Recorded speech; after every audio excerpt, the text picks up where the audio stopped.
Hello everybody. I have been trying something new out and I thought you might want to be part of the journey with me.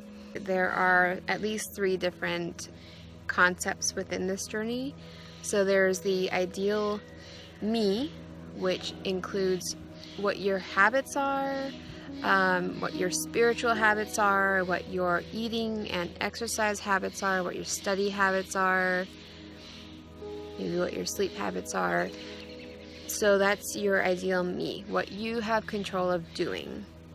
Then there's the ideal world that you live in. So you might think, ideally I'd be living in a house instead of an apartment, or ideally I would have a yard so I could garden. Ideally I would have an extra 2 hours of time to myself every day. Those things that we have less control of, but that we can start to make more possible by our actions within the ideal me. And I'll explain that more as you are going along with me on my journey. I've been using the idea of the ideal me as something that I'm not.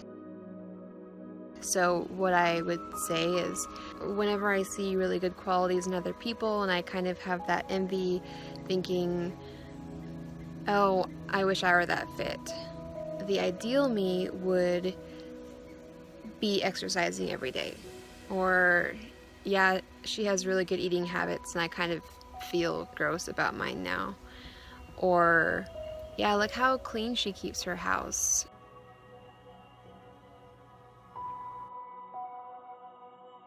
And I would feel really good about myself if I could do that too. So all of these things started to contribute to the idea of what an ideal me is, or would be, this image of this person. But it was always kind of like a China doll, perfect, and something that's not me. So it was always this thing that is separate from me. But if I want to develop myself to be a real live human ideal me as much as possible, then why not take steps towards that? And then there's the ideal day. I've been trying to piece out what the ideal day would look like for me. So if I just had a perfect heaven on earth day from wake to sleep, what would that look like? And I struggled trying to figure out what that would look like. Partially because it's all theoretical and you can't really flesh out an idea really well if you haven't engaged in that idea. That incorporates things that are happening to you or being brought into that day. So I think on my ideal day, I may have listed Cinnabon. So this is kind of like, when I was writing this, I was thinking, if I were to celebrate something and it was my heaven on earth day, what would my day look like? Oh, there'd be a Cinnabon involved. So I haven't fleshed out what insights that is going to bring to me, but I did recognize within these 3 days that my ideal day, which kind of prompted the beginning of this thought process, is actually quite different from the ideal self and the ideal world. So that page that I was working on still might be one of the last things that I'm able to figure out how to fill out, which is fine. Oh, and I also have recognized that there is another concept, so this would be a 4th concept, which I think is quite fun, and I'm experimenting with it, and that is the imaginary me. I don't know how kooky this is, and it's not the same as being delusional. This is more in line with when you see adults go to conventions like Star Trek and Game of Thrones, etc. So I also have an imaginary me where I speak High Valyrian from Game of Thrones, and I eat whole raw fruits and vegetables and whole grains. Does not consume sugar. Flawless skin. Imaginary me would jump into a lake, whereas the real me will not, because I don't like cold. It has really long hair. It has blue eyes. And the imaginary me can sit still for 20 minutes every day, praying or listening to nature, being still.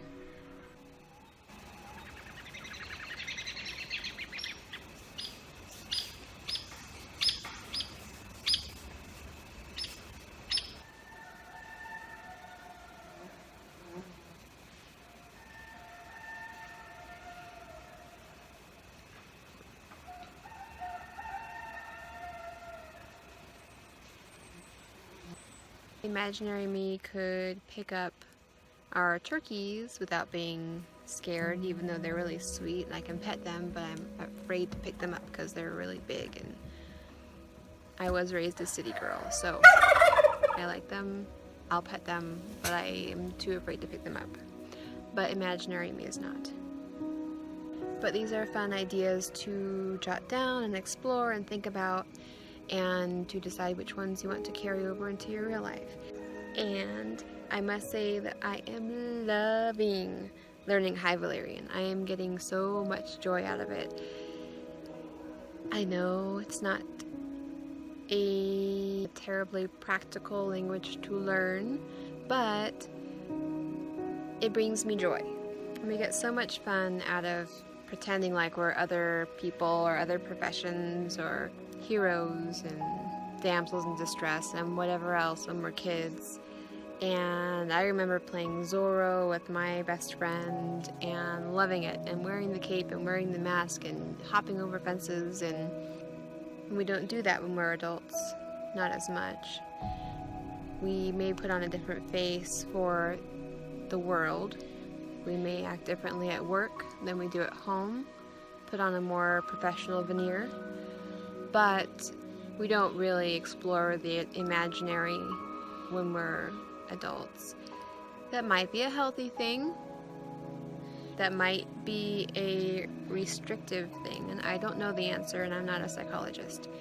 But what I do imagine is that by stepping into a different, I was going to say dimension, but that would sound weird, mindset, and speaking High Valyrian and engaging my mind in the world where dragons exist and a strong woman can fly on a dragon, and just hearing the sound of that language, because I think it's so awesome that just even simple phrases like hello, my name is like, oh, so awesome. I'm gonna enjoy that, and that is the path that I'm stepping on to see where it takes me. And I recognize already that some of the ideal me things are the real me things, and I will be giving myself credit for that in my journal that I'm going to be keeping, because I have integrated healthy habits. I do some of the things that I have imagined the ideal me doing in the past when I wasn't doing it. So now I have a garden. It's full of weeds, but it's getting less weedy every day. But I'm out there weeding all the time. I'm out there in my garden. I'm enjoying the sunshine. And those are things that when I was living in the city and I didn't have a garden, I had the picture in my mind that the ideal me would be out gardening every day. And so I am doing that now. So I already have integrated some of the ideal me steps into my everyday. This is the literal fruit from me and my husband doing something that we had imagined our ideal selves, although he wouldn't call it that, doing when we had a garden. So we have a garden and we have watermelon. So a physical manifestation of the riches that can come out of becoming your ideal self.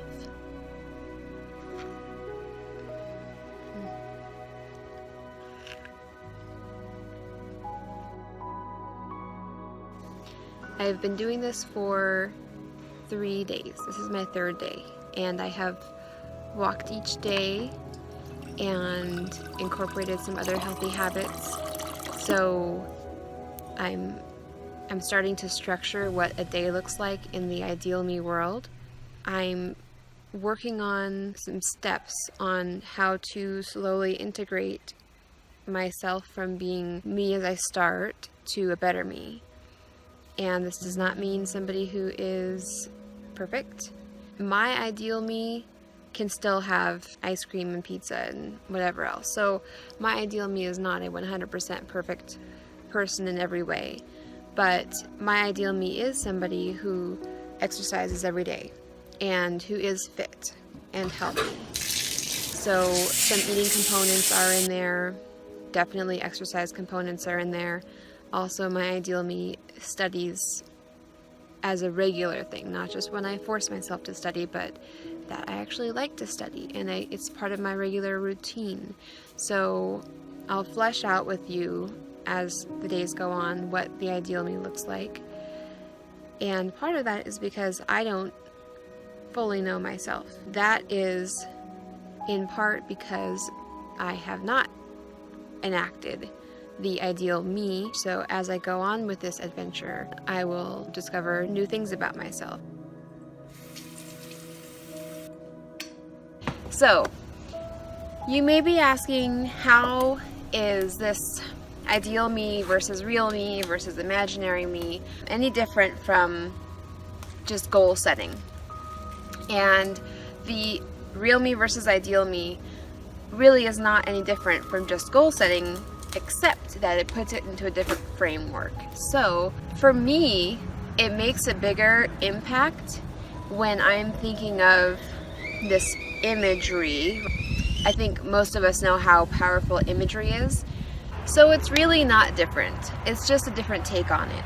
Kind of like how doing the KonMari process, the condoing to tidy up your house, isn't that much different from just cleaning your house, but it's putting it into a certain context. And this context works for me. So although a lot of other self-improvement gurus and whatnot will talk about imagining yourself as doing or being a certain way and putting your mind there and running through what it would look like waking up and doing that, waking up and exercising, or what it looks like when you are waking up and going to the testing center and acing your test. So that imagery, this is very similar if not the same. So it just works for me. So maybe this will work for you. What? Where is that ball? Where is that ball? Where is the ball? Oh. Are you sitting on the ball? Are you sitting on the ball? Are you sitting on it? There's the ball. There's the ball. There's the ball. It's not me imagining myself winning a marathon. It's me imagining myself doing certain habits and being a certain way. So, and that's, again, been repeated with other people as well. But for me, just the framework I'm putting it in feels different from frameworks that I've used before from other self-improvement tactics that I've used. So I'm going to be laying out how this system works on paper, and I'm interested to see how I do on this little journey.